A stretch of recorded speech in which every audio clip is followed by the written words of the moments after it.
100 বিবি, তিনি রাখতেন 100 বিবির ঘর তিনি করতেন, কিন্তু তিনি আমল করতেন কি? নিজে চাষাবাদ করতেন।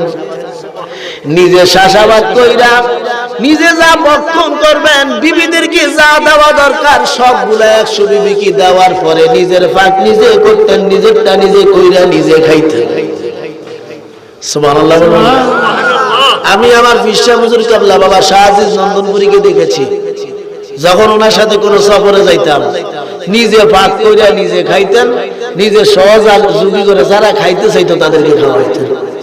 তিনি বহু জায়গায় আল্লাহ পাক আমার মুর্শিদের সাথে আমাকে নিয়েছে, আমি দেখি নাই কখনো ওনার কোন মুরিদ নারী অথবা পুরুষ কারো হাতের পাক খাইতে। আলহামদুলিল্লাহ বলবেন। এমনকি নিজের একজন খাদেম ছিল, তার দিয়ে এগুলা দোয়াইতো, বাবা তুই দুই আন। সে খাদেমটারে এমন তৈরি করছে তার তাহাজ্জুদ পর্যন্ত কাজা হইতো না। আর হুজুর কন্যা সুবহানাল্লাহ। আমার নবী বলছে, বাবা হে সাহাবীরা, আমার অনুসারীরা, হে মুসলিমেরা, দাউদি আমল করো। দাউদি আমল কি? নিজে নিজের কর্ম কইরা নিজেই খাও, তাহলে তোমার আমল কমবে না বরং বাড়বে। সুবহানাল্লাহ বলবেন না? কি মনে কষ্ট যায় আপনাদের? আপনারা কইবেন আবার হুজুর এমন এক কথা কইলেন, এই তো ভাত রাঁধতে চাইলো মাগার তরকারি কিনতাম জানি না। কি এর মুসিবত আছে না?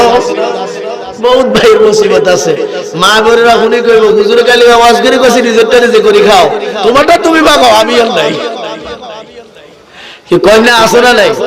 যদি কারো স্বামী স্ত্রী গন্ডগোল যায় তাহলে ওয়াজটা আপনার জন্য বিপদ আছে। কি মনে কষ্ট যায় আপনাদের?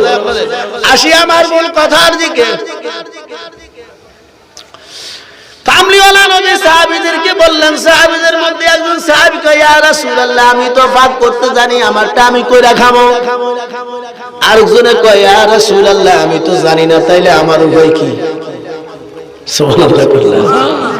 নবী আমার ডাক দিয়া কয়, সাহাবী রে, তোমার উপায় অন্তর তুমি যদি না জানো এখন থেকে শিখিয়া লও, তাহলে তোমার আমলটা কমবে না বরং তোমার নেক আমলটা বাড়বে। আরো জোরে কন্যা সুবহানাল্লাহ। বনি ইসরাইলের মধ্যে একটা ঘটনা আছে, শয়তানের সাথে এক আবেদ যুদ্ধ করছিল। কার সাথে? শয়তানের সাথে। অর্থাৎ বহু পুরানা একটা গাছ, সব মানুষ গিয়া সেখানে ভগবান কইয়া সিজদা দিত। আমি কেসাসলাম দিয়ে তো ঘটনা করছিলাম, সিজদা দিত। ইবলিস শয়তান সেখানে বিভিন্ন সুরত দইরা এই মানুষের সিজদাগুলা দিত। এই ব্যক্তি ছিল আবেদ, আবেদের পরের স্তর হলো দরবেশ, অর্থাৎ একজন আল্লাহওয়ালা। সে চিন্তা করলো গাছটারে কাটি ফেলাইলে মানুষ এই গুনার কাজ আর করতে হতো না। সুবহানাল্লাহ। কুড়ালটারে কান্দে নিয়ে রওনা দিছে গাছ কাটি ফেলাবে। ফতে ইবলিস চাই খাড়াইছে, এই তুমি কই যাও? কয় মানুষ গুনাহ করে গাছটারে কাইটা ফেলাবো। কয় আমি দিতাম না যাইতে। কয় তুমি কে? কয় আমি ইবলিস। কয় যাই দিতাম না মানে? আল্লাহওয়ালা মানুষ তো খুব জিদি। কয় আমি যাইবই। ইবলিস কতরে যাইতে দিতাম না। দুজন লাগি গেছে আতাআতি।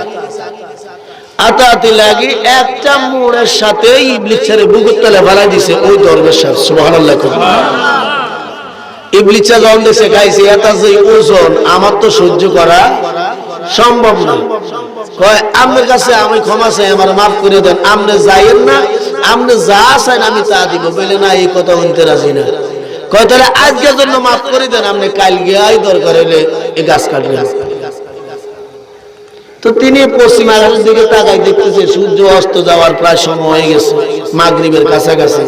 চিন্তা করলো কাটগম তো দিনেই কাটগম, আজকে তো আর সম্ভব না, সন্ধ্যা ঘনে গেছে, বাড়ির জায়গায় বাড়ি চলে গেছে।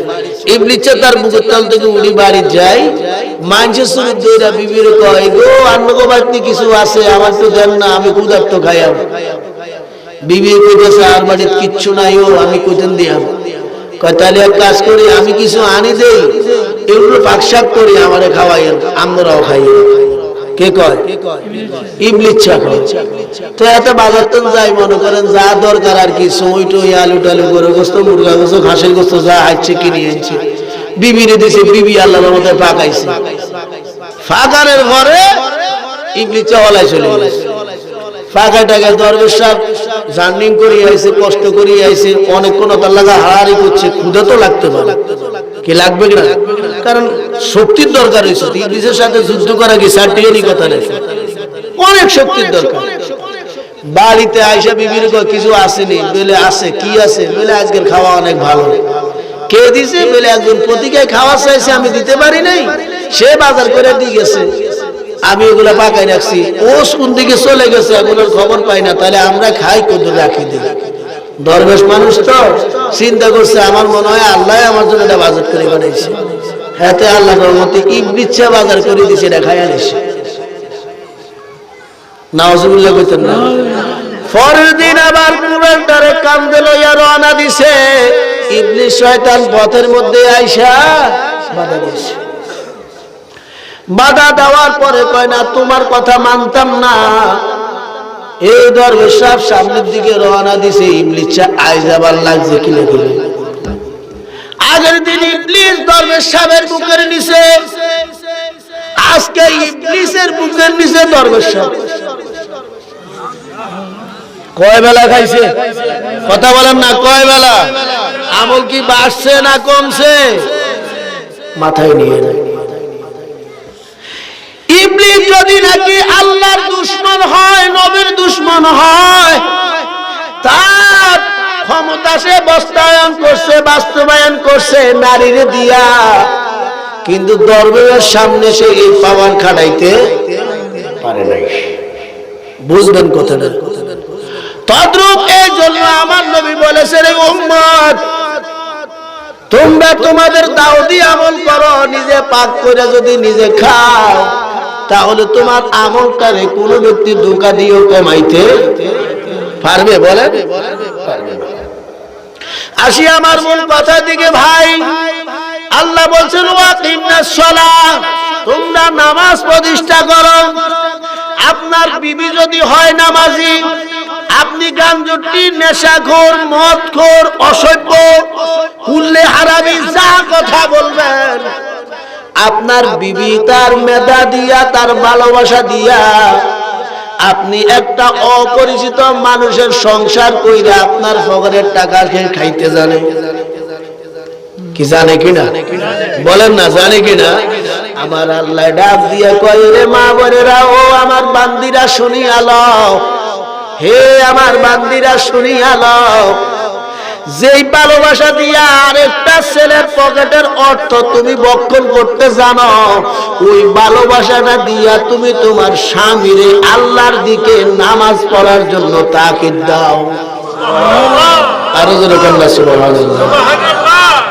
আপনার ছেলের বউ যদি হয় নামাজি, আপনার ছেলে অসভ্য, শাশুড়িও বেনামাজি, শ্বশুরও বেনামাজি, ননদ বেনামাজি, দেবর বাসুর বেনামাজি, এই একটা মেয়ে ইচ্ছা করলে পুরা ফ্যামিলিরে করতে পারে নামাজি।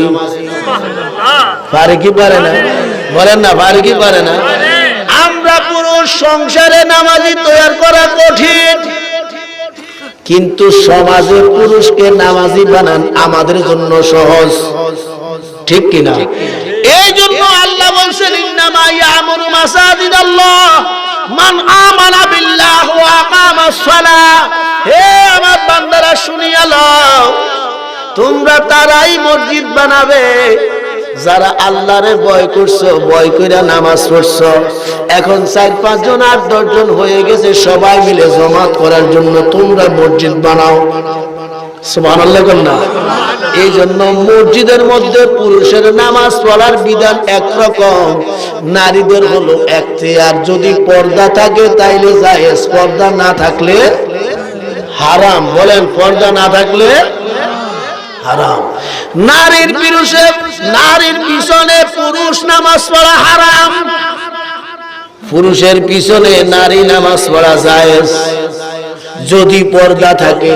আর পর্দা যদি না থাকে তাহলে নারী পুরুষ দেখে, পুরুষ নারী দেখে, এইরকম নামাজ পড়াও হারাম। মাসালা কি বুঝতে পারছি? আর যদি স্বামী স্ত্রী হয় তাহলে এখানে কোনো হারাম নাই।